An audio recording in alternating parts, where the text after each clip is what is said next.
Picture this. You wake up, it's the day after Christmas. The house is completely quiet. But as you walk down the back staircase of your own home, you find something absolutely chilling. It's a 2.5-page handwritten ransom note. It demands a highly specific amount of money, and it tells you your child has been taken. But honestly, the most terrifying part of this whole scenario, the note was written on paper from a notepad right there in your house. So who wrote the ransom note found on that back staircase? And how did they manage to do it while the family slept just upstairs? Welcome to This Explainer. Today, we're cracking open the investigator's casebook, and we are diving deep into some of the most fascinating, bizarre, and frankly baffling unsolved mysteries in history. We're talking about the cold cases that have defied all explanation, completely stumped the greatest detectives, and spawned just endless theories. We're going to systematically break down the evidence, the timelines, and the sheer anomalies that make these cases so enduringly captivating. But first, we kind of have to ask, why do we care so much, right? Why do we sit around campfires or stare at our screens obsessing over the unknown? Well, professional storyteller Adam Booth puts it pretty perfectly. He says ghost stories give us a sense of survival. And it's true. When we analyze unsolved mysteries, we are psychologically practicing survival. We're engaging our pattern recognition skills in an uncertain world, trying to make sense of the chaos. It is just human nature to want to solve the puzzle, to find the order in it all. Okay, let's dive right into this.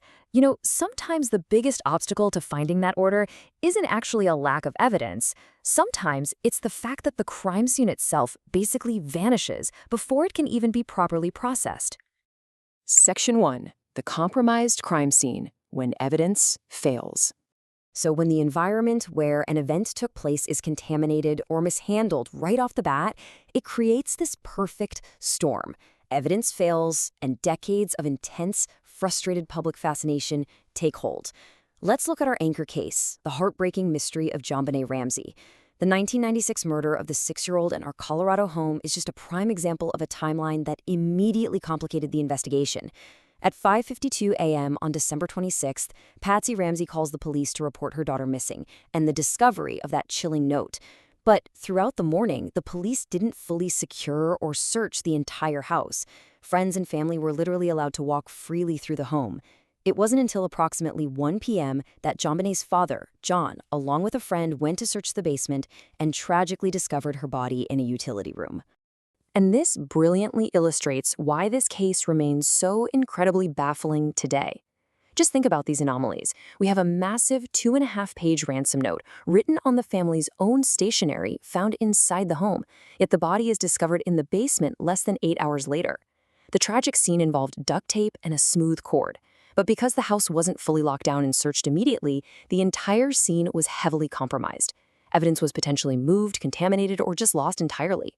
Decades later, due in large part to this chaotic initial response, this actually remains an open investigation with the Boulder Police Department. The public fascination stems entirely from these bizarre, conflicting clues left in a compromised environment. Moving on to another highly scrutinized, compromised environment, let's look at the timeline of the O.J. Simpson case. On the night of June 12, 1994, Ronald Goldman left the Metzaluna restaurant at 9:48 p.m. to return a pair of glasses. At 10:15 p.m., a neighbor heard a dog crying, which prosecutors theorized signaled the exact time of the attack. By 11:45 p.m., O.J. Simpson's flight was departing Los Angeles for Chicago, and then at 12:10 a.m., the bodies of Nicole Brown Simpson and Ronald Goldman were tragically discovered outside her townhouse. It is an incredibly tight chronological timeline. Which brings us to a really stark contrast. On one hand, we have the crime scene evidence that was collected, a blood-stained glove, a knitted hat, and a bloodied footprint. However, on the other hand, we have the legal conclusion. Despite all this physical evidence, the defense successfully argued the scene was compromised and the evidence was mishandled. Ultimately, O.J. Simpson was acquitted on October 3, 1995. And because there was no conviction, legally speaking, these brutal murders technically remain an unsolved case. It's a stark reminder of the massive gap between physical clues and legal certainty. But what happens when the crime scene is perfectly preserved, but the clues left behind are themselves a complete mystery? Let's shift gears here. Section 2. Bizarre Clues and Codes. The Uncrackable Cases.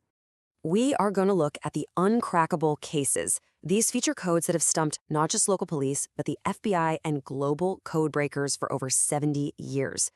Take the phrase tamam shud. It translates from Persian to it is ended. In 1948, a man was found deceased on Somerton Beach in Australia. 4 months after his body was discovered, detectives found a tiny, rolled-up piece of paper hidden deep inside a fob pocket, sewn into his trousers.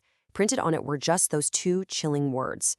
So the crucial point here is how this single scrap of paper unraveled a total labyrinth of clues. Step 1, they find the hidden tamam shud paper. Step 2, 8 months later, a man realizes someone had tossed a rare copy of a 12th century poetry book, the Rubaiyat, into the back of his parked car right around the time the body was found. The final page of this specific book was torn out, and it perfectly matched the scrap found on the dead man. Step 3, inside the back cover of this book, police find a phone number. It leads to an evasive nurse nicknamed Justin, who claims she didn't know him but reportedly acted like she'd seen a ghost when shown a cast of his face. And step 4, also in the book, illuminated only by UV light, was an uncracked 5-line code. Every single answer just bred more questions. Now, to understand that code, we need to quickly define something called a one-time pad. This is a cipher method where a unique single-use key, like a highly specific edition of a rare book, is used to encode and decode secret messages. Because the Somerton man's copy of the Rubaiyat was so uniquely printed, and the police actually managed to lose it in the 1950s, a lot of intelligence experts believe that book wasn't just poetry. They think it was a Soviet spy cipher, a one-time pad. So we are left looking impartially at two completely divergent theories. On one side, the romantic tragedy was he just a jilted lover who tracked down Nurse Justin, was rejected, and poisoned himself in despair, tearing out the "it is ended" page as a final dramatic statement. Or, on the flip side, the Cold War spy theory. Was he an assassinated intelligence agent, carrying a one-time pad, his labels meticulously cut from his clothing to prevent identification, caught up in some international espionage ring? To this day, we just don't know for sure. Okay, from codes we can't crack, we move to people we literally can't find. Where did D.B. Cooper go? Did he survive the fall, or was he just swallowed up by the dense Pacific Northwest forests? Section 3. Vanishing into thin air. The impossible escapes.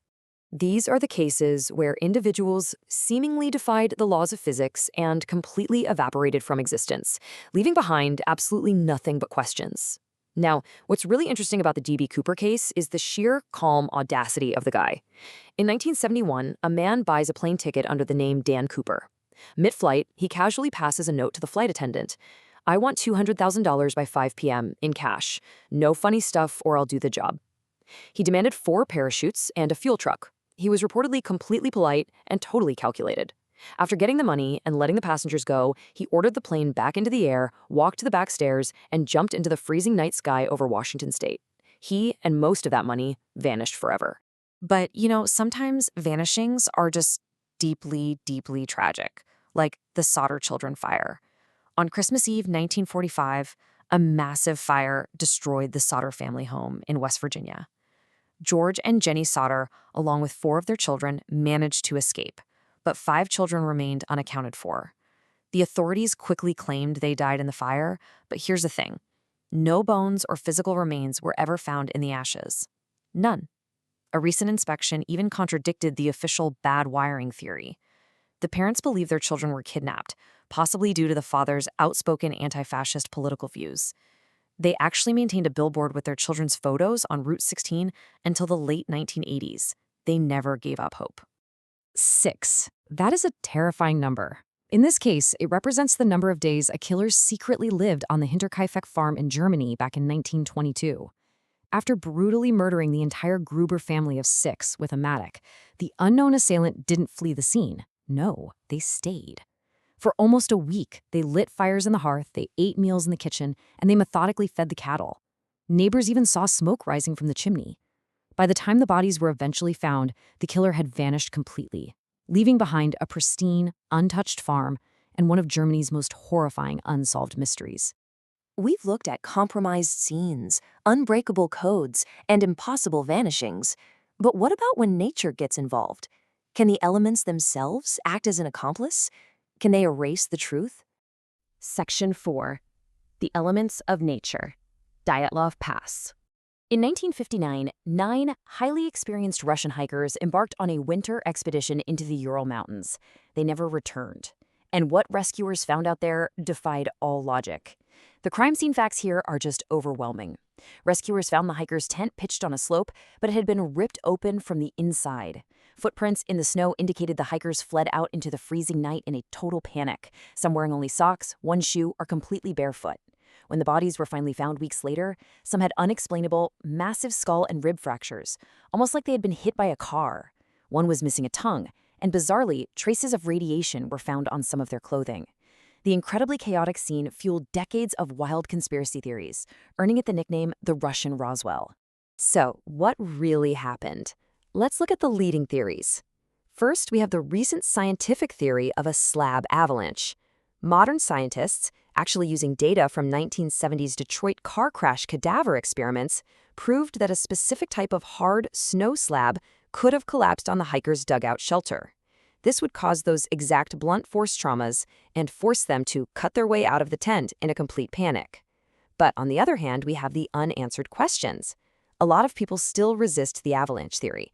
They point to the traces of radiation, the strange nature of the injuries, and allege military weapons testing or some kind of foul play. The elements essentially destroy the evidence, leaving us to forever debate the cause. Which brings us right back to where we started. Will we ever find the truth to these cases, or are we just destined to keep searching for order in a chaotic world? We gather around these stories, these modern campfires, because honestly, we crave closure.